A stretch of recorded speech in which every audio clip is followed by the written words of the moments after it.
दोस्तों, इस वीडियो के पहले पार्ट में मैंने आपको बताया था कि इसरो ने एस्ट्रोसैट टेलीस्कोप की मदद से सरस्वती गैलेक्सी सुपर क्लस्टर की खोज की है। पर आज की इस वीडियो में मैं आपको बताने वाला हूँ कि ये कैसे संभव हो पाया।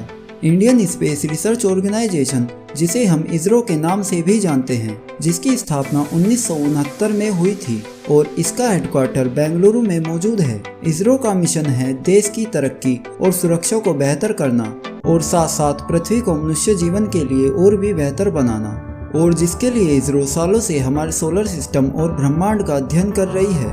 और इसी बीच इसरो ने एस्ट्रोसैट टेलीस्कोप की मदद से सरस्वती सुपर क्लस्टर की खोज की है।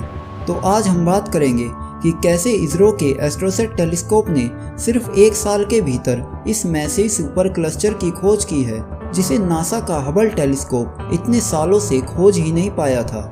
और क्यों सरस्वती गैलेक्सी सुपर क्लस्टर इतिहास की सबसे बड़ी खोजों में से एक है, और नासा को क्यों लगता है कि सरस्वती सुपर क्लस्टर में एलियन जीवन मौजूद हो सकता है।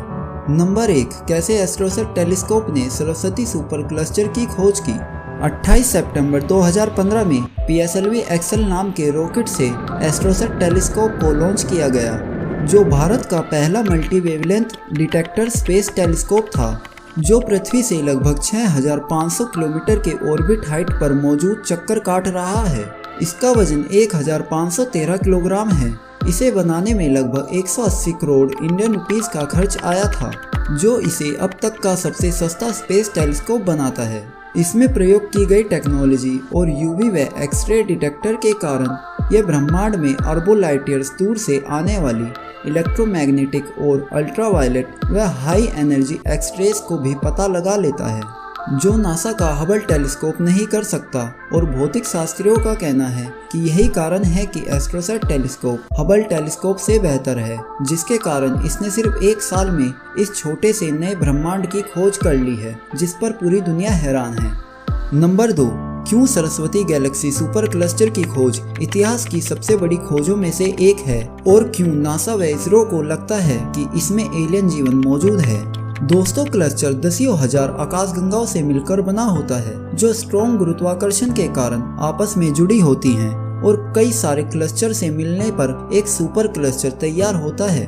और हमारी अपनी मिल्की वे गैलेक्सी भी लानियाके सुपर क्लस्टर नाम के एक सुपर क्लस्टर का हिस्सा है। और वहीं Saraswati galaxy super cluster 600 million प्रकाश वर्ष के पैमाने पर फैला हुआ है, जिसमें 43 मैसिव गैलेक्सी क्लस्टर शामिल हैं, और शायद इसी कारण भौतिक शास्त्री इसे एक छोटा सा ब्रह्मांड का दर्जा दे रहे हैं, जिसमें अरबों मिल्की वे गैलेक्सियां जैसी गैलेक्सीज मौजूद होंगी। सरस्वती सुपर क्लस्टर का द्रव्यमान 20 मिलियन बिलियन से अधिक सूर्य के द्रव्यमानों के बराबर हो सकता है, जो पृथ्वी से लगभग 6000 लाख लाइट ईयर्स दूर मौजूद है। और इसरो साइंटिस्टों के मुताबिक इसकी उम्र लगभग 10 बिलियन ईयर्स तक हो सकती है, जबकि बिग बैंग के अनुसार ही हमारे ब्रह्मांड की कुल उम्र 13.5 बिलियन ईयर्स तक है, जो कई सवाल उठाती है कि कहीं इस ब्रह्मांड का जन्म बिग बैंग के अलावा किसी और तरीके से ना हुआ हो, या सरस्वती सुपर क्लस्टर का जन्म बिग बैंग के अलावा किसी और तरीके से हुआ हो, या सरस्वती गैलेक्सी सुपर क्लस्टर इस बिग बैंग से पहले ही मौजूद हो, यानी ब्रह्मांड के जन्म से पहले।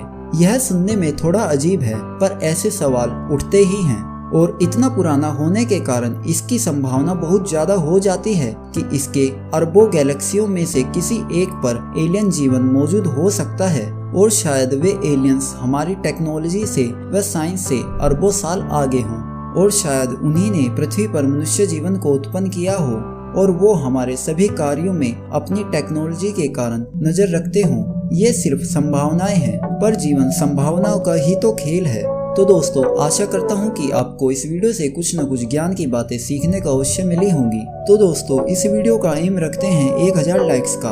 अगर यह पूरा होता है तो मैं आपके लिए इसका तीसरा पार्ट लेकर आऊंगा, जिसमें मैं आपको सरस्वती गैलेक्सी सुपर क्लस्टर की खोजने वाले इंडियन साइंटिस्टों के बारे में बताऊंगा, और सरस्वती सुपर क्लस्टर से जुड़े कुछ रहस्यमय तथ्यों के बारे में भी हम बात करेंगे। तब तक के लिए जय हिंद, जय भारत।